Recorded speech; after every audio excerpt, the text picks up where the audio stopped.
Você sabia que pequenos detalhes podem mudar completamente o rumo da sua carreira? Te levar para outro nível? Então fica comigo que é sobre isso que a gente vai falar hoje.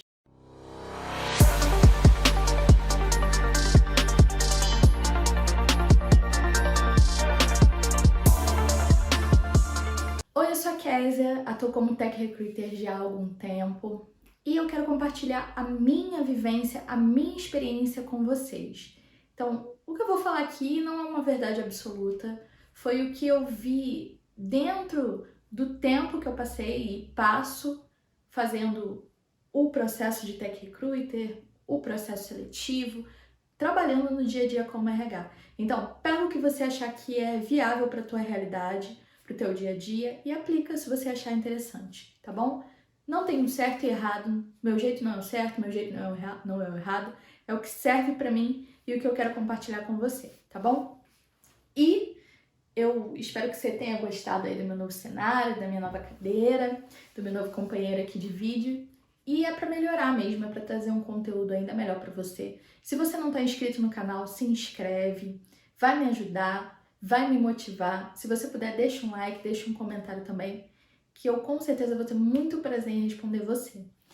E no dia 5 de maio eu vou abrir a próxima turma do Profissão Tech Recruiter. Eu não sei se você vai ver esse vídeo a tempo, mas geralmente a gente tem um calendário de abertura de turma e as informações sempre estão por aqui na descrição, então você pode dar uma olhadinha se você tiver interesse em conhecer mais, beleza? Mas vamos ao que interessa. O primeiro ponto que eu queria compartilhar com vocês é: observe as pessoas. Então, como as pessoas se comportam, como elas falam, se elas são mais tímidas, se elas são mais falantes, se elas gesticulam.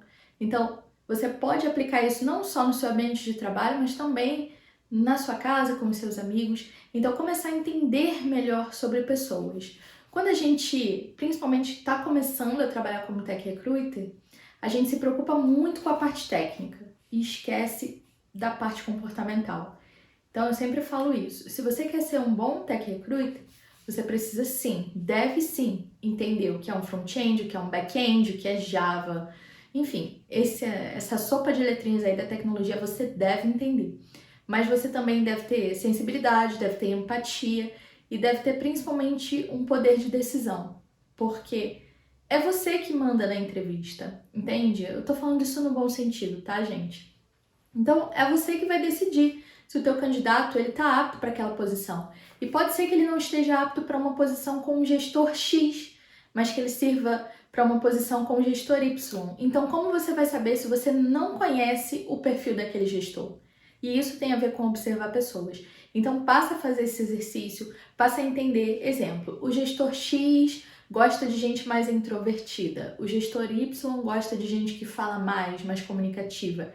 Então, isso vai fazer a diferença. Talvez os seus candidatos não estejam sendo aprovados por um detalhe como esse. Então, vale a pena você observar isso e começar a praticar isso no teu dia a dia, beleza? Outra coisa que eu queria pontuar é: fale menos, escute mais. A gente tem essa mania. Então, quando alguém começa a contar uma história, por exemplo, eu viajei para o Nordeste, aconteceu isso e isso. Às vezes a gente se empolga e começa a falar: caramba, eu também viajei, aconteceu isso. Não, isso nunca aconteceu comigo, não sei o quê. E aí, aquela pessoa que começou a história, ela não consegue nem concluir, porque a gente não deixa, então a gente passa a falar da gente. A gente quer o tempo todo falar da gente. Então, isso é normal do ser humano, né? Eu também faço isso, mas eu tento me policiar para que eu consiga ouvir mais. E isso também inclui uma coisa que eu faço, mas estou deixando de fazer, tentando, né? É enquanto alguém tá falando com a gente usar o celular, a gente pensar em outra coisa, olhar para outra coisa, não dá atenção. Então isso é uma coisa principalmente com a nossa família. Às vezes quando alguém vem falar alguma coisa com a gente tá vendo televisão e a gente não para, a gente tá assistindo um vídeo e não para e fala aham, no celular e às vezes nem presta atenção no que a pessoa falou. Então, faz esse teste, passa a ouvir, a realmente dedicar atenção completa à pessoa. E com certeza isso vai fazer diferença. Principalmente quando a gente está, às vezes, no ambiente com os amigos e a gente quer falar alguma coisa, né? Às vezes a gente está conversando. Então, eu tinha esse hábito de ficar usando o celular e uma vez uma amiga me chamou a atenção e falou: poxa, a gente tá aqui, a gente quer conversar com você e a gente não consegue. Então tenta fazer isso, que isso vai fazer diferença também, não só no seu processo de seleção, mas também nos seus relacionamentos. E é uma dica aí, é uma coisa que eu tenho que melhorar também.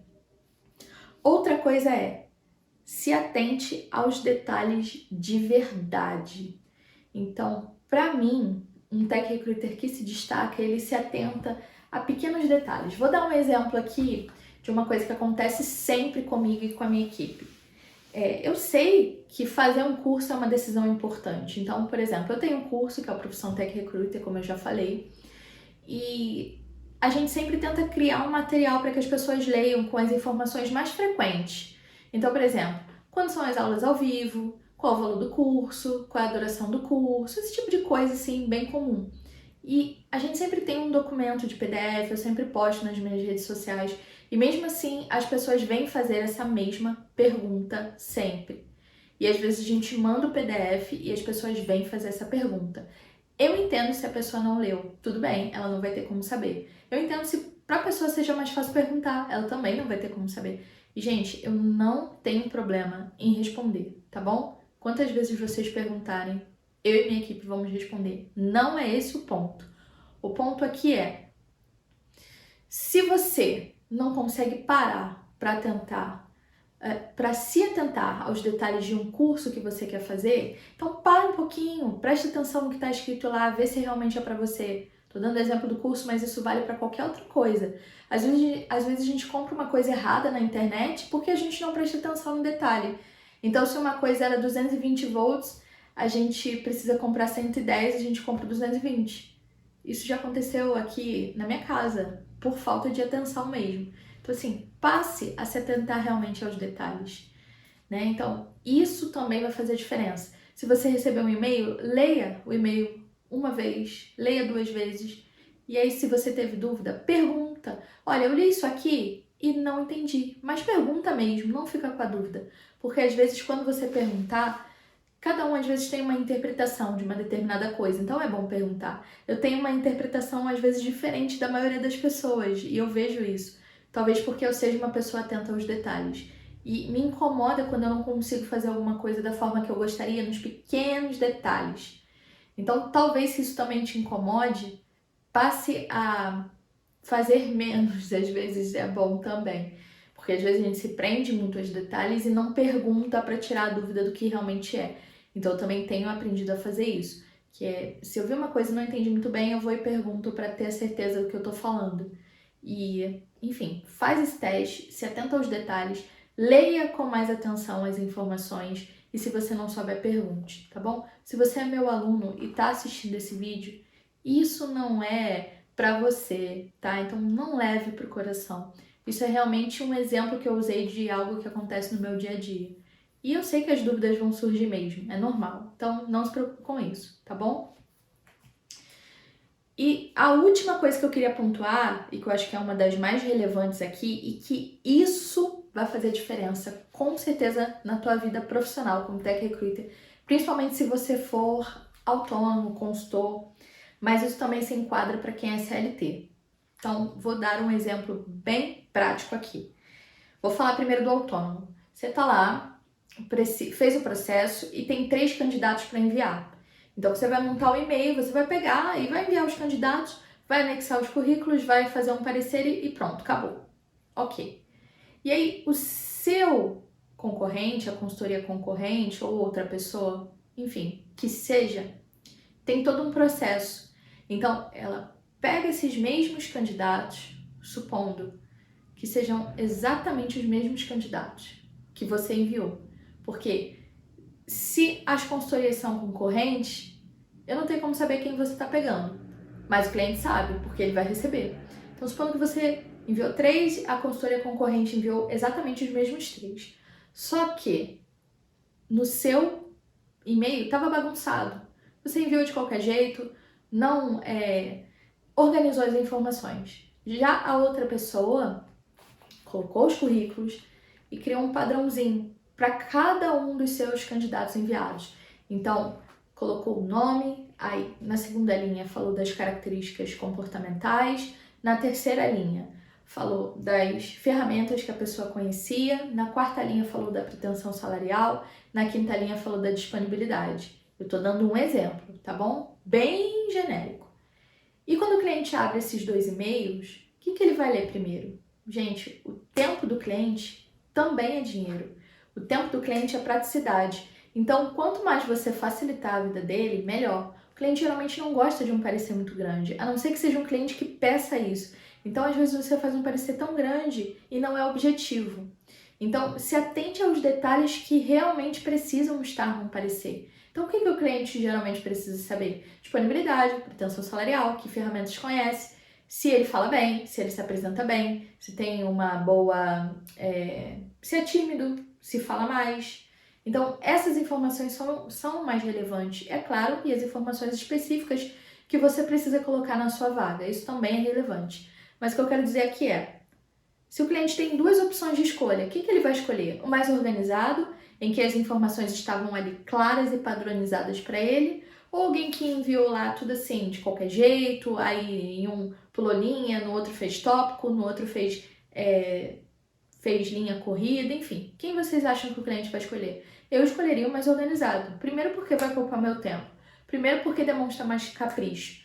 E também porque quando a gente olha todas as informações, a gente tem de cara ali. Eu quero ver a pretensão salarial do segundo candidato. Eu sei que vai estar na penúltima linha. Então, eu já consigo visualizar, qual a pretensão do fulano? Eu vou lá e olho. Qual a disponibilidade do fulano? Eu já sei que está na última linha. Então, eu já vou lá e olho, sabe? Então, o cliente, ele já vai entender, caramba, a Maria trabalha assim, eu gosto da forma que a Maria trabalha, porque eu preciso de uma informação, eu já sei onde buscar, eu já sei onde procurar. Então, isso faz toda a diferença. Então, faz esse teste, passa a organizar melhor os seus e-mails. Então, faz um cumprimento, bom dia, boa tarde, boa noite. Enfim, no final agradece. Isso vai fazer toda a diferença. Eu bato nessa tecla com os meus mentorados, com as minhas mentoradas, de que você vai se destacar sempre nos detalhes. Então, mas a vida é corrida. Eu sei que é corrida, mas você vai perder às vezes 5 minutos para fazer uma coisa melhor, uma coisa mais organizada. Então, organização na vida de um tech recruiter é tudo. Planilha, com que candidatos você falou, se você não tem um sistema, né? Se você não tem um recruiter ou se você não tem um ATS. Então, faz uma planilha para ter essa organização, não ficar abordando o mesmo candidato toda hora. Esse tipo de detalhe faz diferença. É claro que a gente vai cometer erros. Eu cometo erros. É normal, gente. Todo mundo comete. Principalmente quando a gente trata um volume muito grande de informações, a gente fala com muitas pessoas. Às vezes a gente chama uma pessoa pelo nome errado. Às vezes a gente manda uma mensagem com o nome errado. E isso não é legal, mas acontece, né? A gente vai errar. Então não se puna por isso. Mas ao mesmo tempo tenha atenção aos detalhes. Na maioria das vezes que a gente comete esses erros é porque a gente está fazendo mais de uma coisa ao mesmo tempo e não se atentou aos detalhes. Então, essas são as dicas que eu queria deixar aqui hoje. Eu espero que tenha te ajudado, eu espero que tenha clareado aí as suas ideias. Se você tem alguma dificuldade de implementar o que eu falei aqui, deixa nos comentários. Se você tem outras sugestões também, deixa nos comentários pra gente conseguir trocar uma ideia. Eu espero que você tenha curtido. Um beijo e até mais.